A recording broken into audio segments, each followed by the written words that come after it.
Hello दोस्तों, welcome back to our YouTube channel.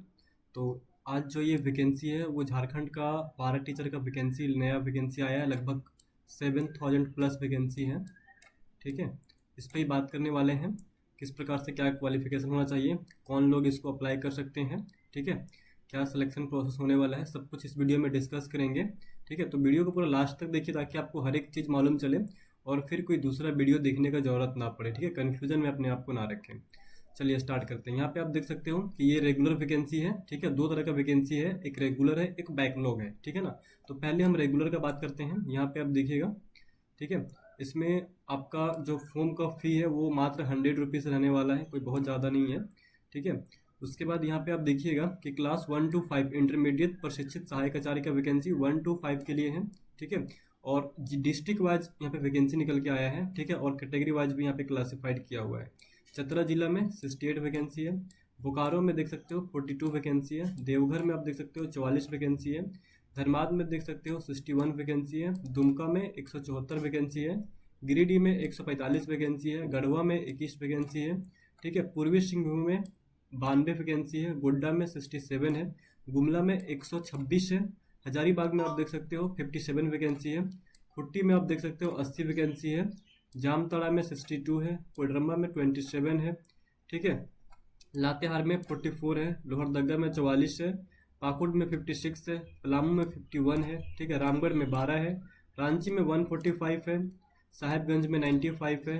ठीक है, सरायकेला में 104 है। सिमडेगा में 88 है। और पश्चिमी सिंहभूम में देख सकते 204 है। मतलब टोटल जो है वो 1 to 5 का, ये हम बात कर रहे हैं सिर्फ 1 to 5 का रेगुलर वैकेंसी। ठीक है, इसमें लगभग 1909 वैकेंसी है। ठीक है, उसके बाद फिर यहाँ पे आप देख सकते हो 6 to 8 का है। ठीक है, 6 to 8 का ये वैकेंसी है। ठीक है, ये भी पारा टीचर का वैकेंसी है। ठीक है, यहाँ पे आप देखिएगा चतरा में 94 है 6 to 8 का। बोकारो में 54 है। देवघर में 87 है। धनबाद में 69 है। ठीक है, दुमका में 133 है। गिरिडीह में 170 है। गढ़वा में 62 है। पूर्वी सिंहभूम में 82 है। गोड्डा में 69 है। गुमला में 86 है। हजारीबाग में 58 है। खुट्टी में 44 है। जामतला में 55 है। ठीक है, कोडरमा में 29 है। लातेहार में 60 है। लोहरदगा में 28 है। पाकुड़ में 49 है। पलामू में 208 है।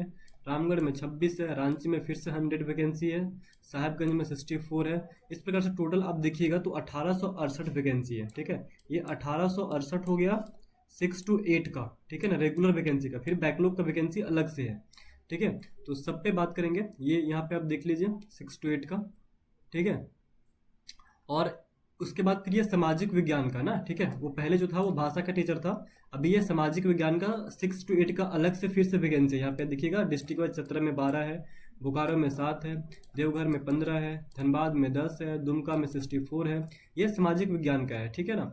गिरिडीह में 33 है। गढ़वा में 2 है। पूर्वी सिंहभूम में 49 है। गोड्डा में 23 है। गुमला में 47 है। हजारीबाग में 8 है। खुट्टी में 24 है। जामताड़ा में 37 है। कोडरमा में 6 है। लातेहार में 22 है। लोहरदगा में 4 है। ठीक है, तो इस प्रकार से देख सकते हो हर एक डिस्ट्रिक्ट में दिया हुआ है। पलामू में 48 है। रामगढ़ में 3 है। रांची में 17 है। साहेबगंज में 47 है। ठीक है, सरायकेला में 70 है। सिमडेगा में 25 है। कुछ पश्चिमी सिंहभूम में 64 है। तो 660 वैकेंसी ये 6 to 8 का फिर अलग से है आपका, ये सामाजिक विज्ञान का। ठीक है, फिर ये विज्ञान और गणित का अलग से वैकेंसी है 6 to 8 का। ठीक है, ये यहाँ पे देख सकते हो 6 to 8 का फिर से ये विज्ञान और गणित का अलग से वैकेंसी है। ठीक है, यहाँ पे भी डिस्ट्रिक्ट वाइज यहाँ पे क्लासिफाइड किया हुआ है। देखिएगा चतरा का 93, बोकारो का 5, देवघर का 45। ठीक है, ये पीडीएफ आप डाउनलोड करके अच्छे से देख सकते हैं। ठीक है ना, यहाँ पे टोटल 1664 वैकेंसी फिर इसका है। ये सिर्फ गणित और विज्ञान का। ठीक है, ये 6 to 8 का है। ठीक है, डिस्ट्रिक्ट वाइज। ठीक है, इसके बाद अगर आप देखिएगा, ठीक है, अगर क्वालिफिकेशन का हम बात करते हैं तो अगर देखिए ये 1 to 5 के लिए, ये 1 to 5 के लिए क्वालिफिकेशन है। ठीक है, यहाँ पे देखिए आपके पास 1 to 5 में इंटरमीडिएट प्रशिक्षित सहायक आचार्य की नियुक्ति हेतु, ठीक है, अभ्यर्थी द्वारा मान्यता प्राप्त +2 या उच्च स्तरीय माध्यमिक स्तरीय परीक्षा। ठीक है, मतलब आपके पास इंटर का डिग्री होना चाहिए, बीए का डिग्री होना चाहिए, साथ ही साथ आपके पास डीएलएड होना चाहिए। मिनिमम डिग्री है डीएलएड होना चाहिए।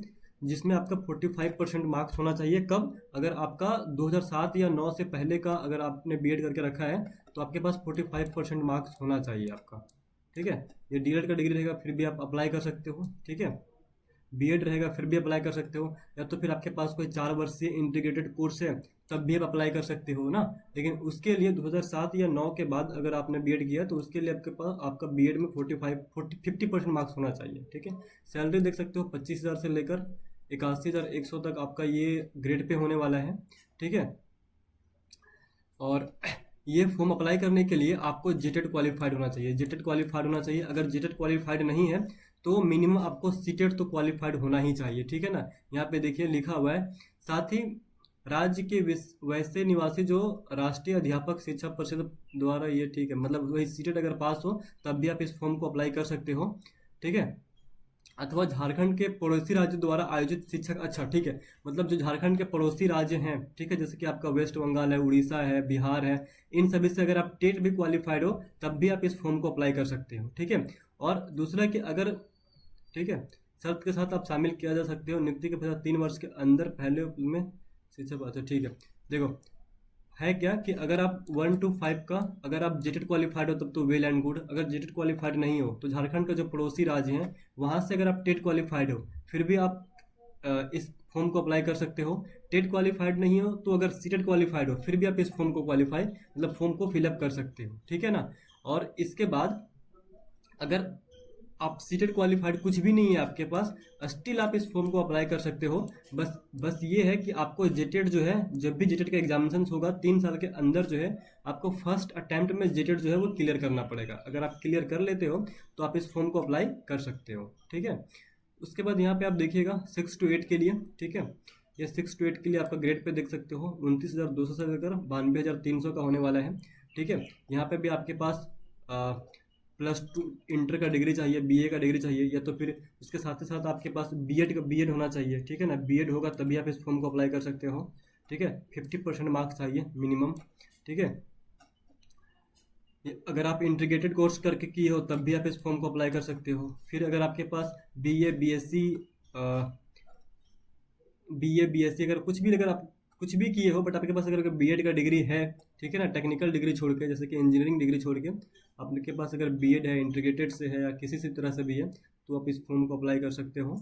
ठीक है, यहाँ पे भी सेम है कि साथ ही झारखंड राज्य के वैसे निवासी जो राष्ट्रीय अध्यापक शिक्षा परिषद द्वारा निष्पादित मार्गदर्शित सिद्धांतों के अधीन कक्षा 6 से 8 के लिए आयोजित केंद्रीय शिक्षा प्राप्त पात्रता परीक्षा में उत्तीर्ण एवं झारखंड के पड़ोसी राज्य द्वारा आयोजित शिक्षा पात्रता परीक्षा में उत्तीर्ण हो सहायक आचार्य के पद पर नियुक्ति प्रक्रिया में इस शर्त के साथ शामिल किया जा सकते हैं कि नियुक्ति के पश्चात 3 वर्ष के अंदर पहले अवसर में आपको जेटेड क्वालिफाई करना पड़ेगा। मतलब कि ठीक है, आप इस फॉर्म को अप्लाई कर सकते हो। आपके पास अगर ये 10th 12th इंटर और बीएड का डिग्री है तो इस फॉर्म को अप्लाई कर सकते हो। ठीक है, आप अगर जेटेड क्वालिफाइड हो तो कोई दिक्कत नहीं है, जेटेड क्वालिफाइड नहीं हो तो सीटेड क्वालिफाइड हो, या तो फिर झारखंड के जो 5 पड़ोसी राज्य हैं उसमें से अगर आप उनमें से किसी से भी अगर आप टेट क्वालिफाइड हो तो आप इस फॉर्म को अप्लाई कर सकते हो। बट आपको जब भी टेट का एग्जामिनेशन होगा तो आपको टेट क्वालिफाई करना पड़ेगा, झारखंड का टेट क्वालिफाई करना पड़ेगा। ठीक है, ये बात ध्यान रखिएगा थोड़ा।